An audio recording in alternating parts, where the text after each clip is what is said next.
Bonjour à tous, retour sur le conseil municipal qui s'est tenu à Maisons-Laffitte le 7 juin dernier. C'était un conseil très particulier parce que placé sous le signe de la démission du deuxième maire adjoint, Jean-Claude Giraud. Jean-Claude Giraud était délégué au sport, aux associations, à la jeunesse. Il a servi pendant 26 ans auprès de Jacques Miard et tel qu'il a indiqué en conseil municipal, trop c'est trop. Je salue le travail de Jean-Claude Giraud, son courage et sa détermination à poursuivre, malgré tout, au service de la ville en rejoignant les rangs de l'opposition. J'en viens maintenant aux questions que j'ai pu poser lors du conseil municipal et une qui me semble essentielle, qui visait à lever la nébuleuse aujourd'hui existant autour de la question du devenir de l'hippodrome de Maisons-Laffitte. Nous le savons, il y a eu de janvier à mars un appel à manifestation d'intérêt, il y avait l'annonce d'un appel à projet qui serait lancé avant l'été et puis plus rien.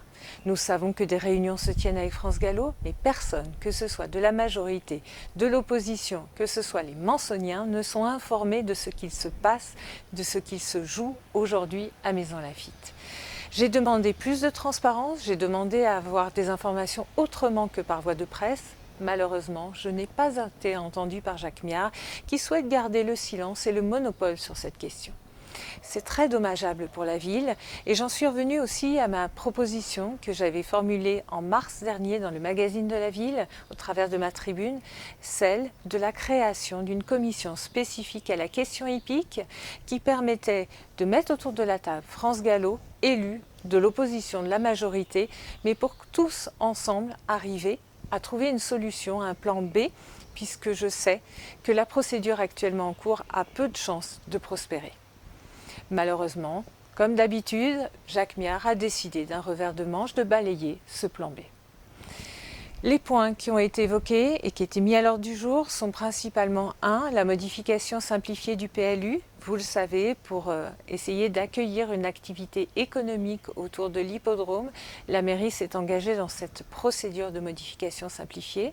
Elle est désormais achevée, donc on a des modifications mineures du PLU, mais également un déplafonnement total de la hauteur des constructions au niveau des tribunes de l'hippodrome.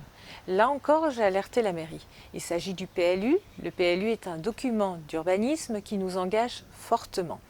Si demain, un pétitionnaire dépose un permis de construire sur le site de l'hippodrome avec une hauteur qui ne nous convient pas, nous serons tenus de délivrer le permis puisque le PLU le permet. En la matière, je pense que ça ne mange pas de pain de faire preuve d'un minimum de prudence et de prévoir des hauteurs maximales. Ce n'est pas le choix de Jacques Miard. J'espère qu'à l'avenir, nous ne serons pas confrontés à cette difficulté. Un autre point m'a interpellé sur cette modification simplifiée du PLU.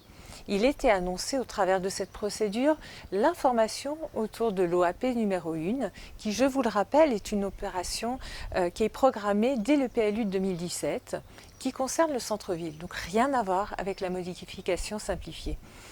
Cette OAP, vous savez, est située sur l'avenue de Saint-Germain, rue du Maréchal Foch, avenue du Général de Gaulle. Donc un triangle très important. J'ai demandé à Jacques Miard ce à quoi il fallait s'attendre. Pourquoi une telle information dans une procédure qui n'avait rien à voir?